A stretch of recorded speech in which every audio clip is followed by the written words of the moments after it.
आइए आपको फिर से हम एक अनसुनी कहानी सुनाते हैं जिनकी नाम है अमरनाथ गुफा में सुखदेव और पवित्र कबूतर की पौराणिक कथा। हेलो दोस्तों, हमारे हौसला बुलंदी पर आप लोगों की बहुत बहुत ही स्वागत है। दोस्तों आइए हम अमरनाथ गुफा के बारे में आप लोगों को हम बताते हैं। कहते हैं कि अमरनाथ की इस पवित्र गुफा में भगवान शंकर ने भगवती पार्वती को मोक्ष का मार्ग दिखाया था। इस तत्व ज्ञान को अमर कथा के नाम से जाना जाता है, इसलिए इस स्थान का नाम अमरनाथ पड़ा। यह कथा भगवती पार्वती तथा भगवान शंकर के बीच हुआ संवाद है। ये उसी तरह है जिस तरह कृष्ण और अर्जुन के बीच संवाद हुआ था। जब भगवान शंकर इस अमृत ज्ञान को भगवती पार्वती को सुना रहे थे तो वहाँ एक सूख हरा कटफोड़हा या हरी कंठी वाला तोता का बच्चा भी ये ज्ञान सुन रहा था। पार्वती कथा सुनने के बीच बीच में हुंकारा भरती थी। पार्वती जी को कथा सुनते सुनते नींद आ गई और उनकी जगह पर वहाँ बैठे एक सुख ने हुंकारी भरना प्रारंभ कर दिया। जब भगवान शिव को ये बात ज्ञात हुई तब वे शुक्र को मारने के लिए दौड़े और उसके पीछे अपना त्रिशूल छोड़ा। शुक्र जान बचाने के लिए तीनों लोकों में भागता रहा। भागते भागते वह व्यास जी के आश्रम में आया और सूक्ष्म रूप बनाकर उनकी पत्नी बटिका के मुख में घुस गया।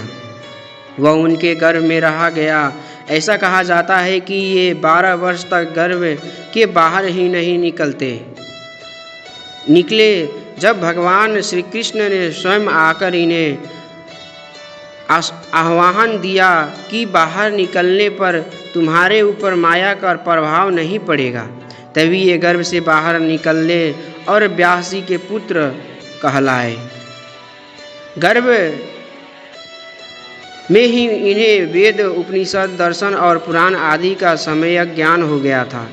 जन्मते ही श्री कृष्ण और अपने माता पिता को प्रणाम करके उन्होंने तपस्या के लिए जंगल की राह ली। यही जगत में सुखदेव मुनि के नाम से प्रसिद्ध हुए। पवित्र युगल कबूतर। अमरनाथ की यात्रा के साथ ही कबूतरों की कथा भी जुड़ी हुई है।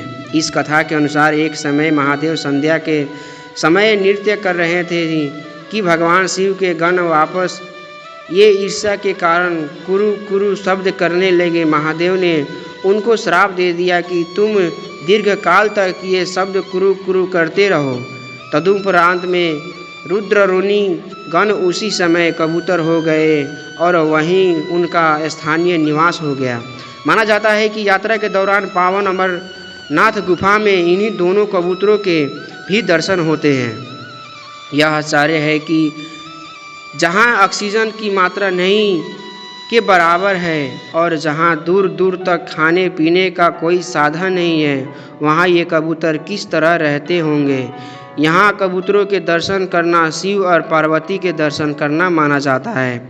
यह भी कहा जाता है कि इन कबूतरों ने अमरनाथ में शिव के मुख से अमरता के प्रवचन सुन लिए थे, इसीलिए ये भी अमर हो गए। अगर दोस्तों हमारी आप लोगों की ये वीडियो अच्छी लगी हो तो चैनल और सब्सक्राइब ज़रूर कीजिएगा।